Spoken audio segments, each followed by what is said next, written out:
What's up, guys? UFC prediction of Billy Elekana versus Ibo Aslan. 6 out of 10 confidence. I'm going to go with Ibo just by money line. Reason being is because he's going to be way more of the powerful striker. And he's got nasty hooks. He's pretty fast, too, with it. And he loves the pressure. Now, is he hittable? Yes, he is. Can he be taken down? Yes. But what's interesting about Ibo, it's like there's certain fighters that can't take him down, like Cutelaba. You know, Cutelaba took him down. I always thought Cutelaba's wrestling is pretty good. And I thought Cutelaba's wrestling was better than the Pleasure Man. I think that's why Ibo was stuffing a lot of takedowns from the Pleasure Man in their second fight. You know what I'm saying? And maybe Ibo underestimated Cutelaba with the wrestling. He probably thought, oh, he's just probably going to stand and bang. Absolutely not. Cutelaba can do it all, and they're very similar in style when it comes to the striking and the power. You know what I'm saying? And I was very, very confident in Cutelaba. Put a good amount of money on him that night. He made me bank. But anyways, let me get back to this fight. Now, Billy, he's going to be more of a technical striker. What bugs me about him is his volume. It's okay, but I can't say it's good. But overall skills of striking, he's going to be better.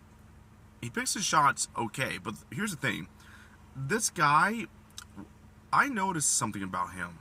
When he fights, if things are not going his way with the striking, he is going to wrestle. And his wrestling is good, but I can't say it's good like Cutelaba. If I take a guess, I think his wrestling is maybe just as good as the Pleasure Man's, average. And I think that's something I think that's something Ibo can handle, you know? And it's kind of like when I see this fight, in my opinion, I'm not saying it's a fact, the Pleasure Man and Billy are kind of similar in a way, except Billy's not as hittable. They both got good durability. They both kind of wrestle the same way. The cardio, average, I'd say. But one thing I learned about Billy, I've seen fights where he keeps his back up against the fence. He lets the fighters get the best of him in the clinch and put him up against the fence for a while. And I'm not saying Billy doesn't have good counters. His counters are okay, but I just don't think his power is going to be good enough to stop a guy like Ibo. Now, I think Ibo is going to eventually get him up against the cage, throw heavy volume, throw the hooks like crazy, and eventually overwhelm Billy. I mean, it's not going to be easy to knock out Billy. Billy's got good durability, like I said, but I got to go with the guy who's going to land more of the impactful shots, and I think he knows deep down his wrestling defense needs to improve. I think he worked on his game. I hope he did. So, yeah, I'm going with Ibo.